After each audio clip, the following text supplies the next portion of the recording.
Hello, my name is Carley and this is a brief video on the materials that I've used for my Winter Wreaths workshop. So it's these two cards that you create within the workshop itself, and these have been created onto watercolour cardstock. So the main panels, I've used a 240 GSM smooth cardstock to cut out my main images here. And you can see that I've also used some green cardstock to matte and layer. And then of course you've got the cardstock for your card blank as well. The main stamp set that I've used for this is EKC 50. You can see you've got the main wreath here and all the extra little elements that you're going to need for those two cards. To go alongside that, I've also got a matching stencil which is PS282, and this is how I quickly and easily achieve the colouring there on those cards. So if I just quickly bring that back, you'll be able to see how I've managed to create some depth and variation there of colour, and using that matching stencil enables me to easily do that. So talking of colour, I've used 5 different colours of paint. It's all Fresco finish paints, so I've got Haystack, Tango, London Bus, Granny Smith and Hyde Park. But of course you can go with any colours that you might like for your Christmas cards. I kept mine traditional. You might want to go with pinks or blues. Choice is yours.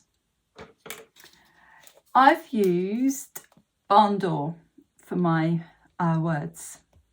So I just chose barn door because that matched the red that I'd used of London Bus Fresco.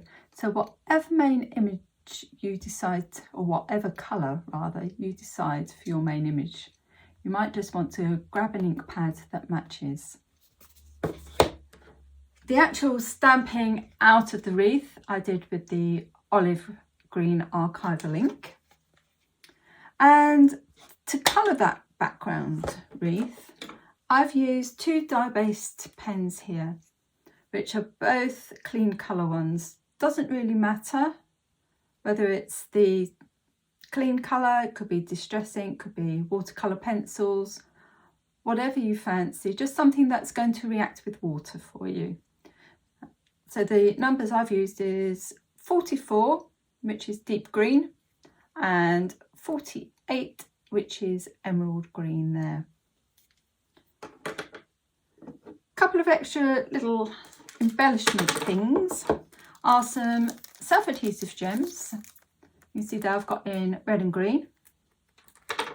Glitter glue I've used in both gold and crystal. Dropping it. I did also use just a small acrylic block to stamp my little wreath. And talking of that little wreath, I also needed a circle as a guide. So I've got here, it's about 6 to 6.5 centimetres. And I just used this die with a pencil to draw a circle. So anything that you've got that might be sort of roughly that size, just to be able to draw around to give you a guide would be really useful. The other main thing is a stamping platform. Doesn't need to be as big as that, so could be just a normal size, but you will find that really, really helpful. In fact, it'd be quite hard to do it without. Right, pencil, just to be able to draw around that circle. Then I've got some stencil brushes here. As always, I tend to go with small and domed stencil brushes, as you can see there. That just enables me to be able to add the paint in the way that I want to through that stencil.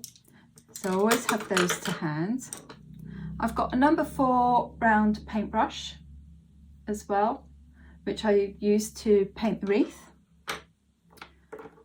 Just a 0.1 pigment pen just to be able to doodle around the edge of the card blank.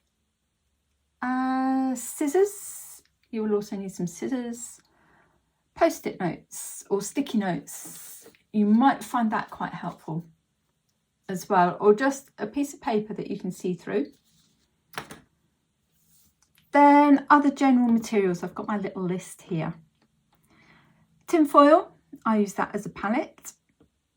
Just something to keep your surface clean and something to scribble those dye-based markers onto and that you can then pick up. So something like a brown crafting mat is absolutely ideal for that.